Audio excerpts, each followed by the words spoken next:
but the Coventry MP still hoped the disciplinary tribunal would clear him. Getting rid of me from the party, like tragically they did to Terry Fields on Thursday, does not help Labour's chances in the general election one iota. So I repeat, I go in as a Labour MP, and hopefully this afternoon I'll come out as one. Thanks very much. While hoping for the best, his supporters were preparing for the worst, standing against an official Labour candidate at the election, when the image of a family man would stand him in good stead. It's a move his wife would encourage.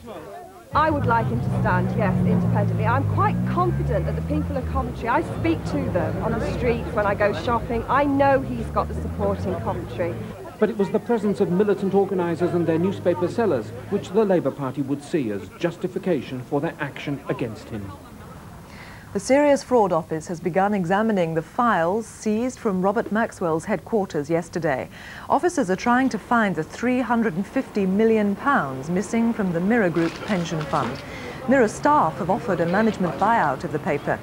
Today's Daily Mirror described a bugging device in the office of the paper's finance director, which led to Maxwell's own tape recorder. And now, with news of today's sport, here's Rob Bonnet.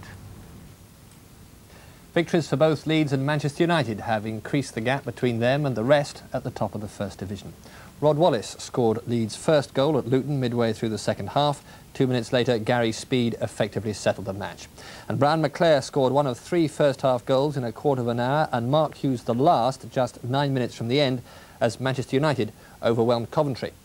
Amongst the chasing pack, Aston Villa and Manchester City, with Villa comfortably winning their match today. Cyril Regis scored Villa's first, and the second came just 5 minutes before half-time through Dwight York. It was his 6th goal in 7 games. City, knocked out of the Rumbelows Cup in midweek, did hint at a revival when David White got one back, but 5 minutes later Villa ensured their win with the game's most spectacular goal scored by Tony Daly. Aston Villa 3, Manchester City 1. So it's looking even more like a 2-horse race this evening, with second-place Manchester United 9 points clear of Sheffield Wednesday. They beat Chelsea 3-0 today. Manchester City dropped to 4th, Aston Villa go 5th, Arsenal play at Nottingham Forest tomorrow. 4 non-league teams have survived to tonight's draw for the 3rd round of the FA Cup. Kettering of the GM Vauxhall Conference won their 2nd round match at 4th Division Maidstone 2-1, and Woking, last season's Giant Killers, won 3-0 against Yeovil, a club with an even greater FA Cup tradition. But there was also qualified success for Farnborough Town and a definite 3rd round place for Crawley. For almost all of the match at Plainmoor, it seemed that Farnborough Town of the Vauxhall Conference would be going into tonight's 3rd round draw for the first time at 3rd Division Torquay's expense, courtesy of Simon Reed's first half goal. But then, with only 3 minutes left, Mark Lorham's spectacular strike earned Torquay a replay. Crawley of the Beezer Homes League, having conquered Northampton in the last round, might have deserved better than being drawn away to Hayes, but from the moment Tim Hume gave them a first-half lead, they were on their way to the 3rd round and the possibility of meeting far more glamorous opposition. Then, 3 minutes from time, Hume made sure that the whole of Crawley will be tuned in to the 3rd round draw in Match of the Day later tonight. Today's draw for the quarter-finals of the Rumbelows League Cup has produced an outstanding tie in Leeds versus Manchester United. The First Division's 2 leading clubs play each other at Elland Road. Tottenham, the FA Cup holders, take on Norwich at Carrow Road. 3rd Division Peterborough, who beat Liverpool, are rewarded with a home match against Middlesbrough, and either Swindon or Crystal Palace play Nottingham Forest or Southampton. In Scotland, Hearts still lead the Premier Division thanks in part to Scott Crabb's penalty, the second of his side's goals at the bottom club Dunfermline. And Alex Mikhailichenko scored Rangers first as they beat St Johnstone at Ibrox. So the gap at the top remains 2 points. Celtic drew 1-1 at Dundee United, while Hibernian drew 0-0 with St Mirren. The favourites Leeds are through to the final of Rugby League's Regal Trophy, but they had to come from behind to beat Salford by 22 points to 8. Salford, quarter-final conquerors of Wigan last week, and sensing another upset today when centre Martin Burkitt gave them the lead with only 9 minutes gone. Salford's adventurous approach, which had earned them 6 successive wins before today, brought them a second try as Gilfillan's soccer skills breached the Leeds defence and put Salford ahead by 9 points at half-time. But Leeds, even without the injured Ellery Hanley, were about to justify their rating as Regal Trophy favourites. Their captain, Gary Schofield, began the fight back straight after half-time. And when, minutes later, Goulding's pass released prop forward Mike O'Neill for another try, Leeds were ahead for the first time in the match. Salford's resilience brought them another try, but Leeds had the initiative and secured their place in the final when Schofield's pass released Paul Dixon for the game's decisive score. Leeds the winners 22-15.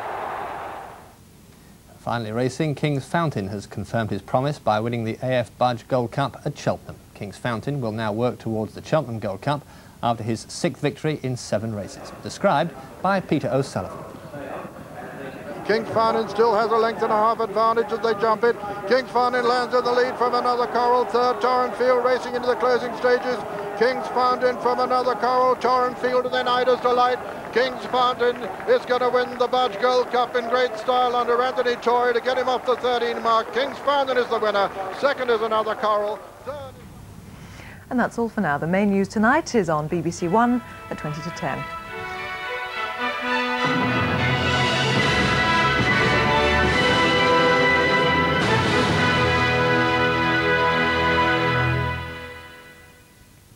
On Monday evening, David Dimbleby chairs a special debate discussing whether Britain would benefit from deeper European integration in an extended edition of Panorama at 9:30 on BBC One. And Breakfast News will be following developments in Maastricht from Monday morning on BBC One at 6:30.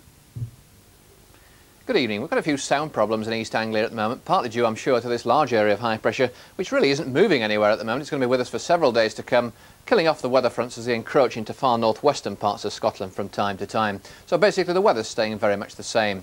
We've got very light winds over central and eastern parts at the moment, already turning pretty misty, and some thicker patches of freezing fog developing like last night. In fact, they didn't clear in parts of the Vale of York today. So some dense patches showing up later on tonight, but with the winds in the west, there shouldn't be any such problems. Some icy patches on the roads are quite likely though, but this thicker cloud up in western parts of Scotland may well give the odd patch of drizzly rain from time to time. Temperatures inland then tonight about -2 to -6 degrees, really very chilly indeed. That's nigh on 20 degrees Fahrenheit at the lowest. Tomorrow then a murky start in many places. That mist and murk gradually clearing away as the morning goes along, the thicker patches of fog probably hanging on until about lunchtime in actual fact. There's still the odd patch of drizzle running through the Western Isles up into Shetland as the day goes along. Temperatures there about 8 degrees with the breeze blowing. But further south, once the sun comes through, I think we can find temperatures struggling once again. Only about 4 or 5 degrees, and a bit lower than that, of course, maybe only +2 if that fog is rather slow to clear. Monday's chart's very much the same, so again the weather is going to be very, very similar. And that's it from me for now.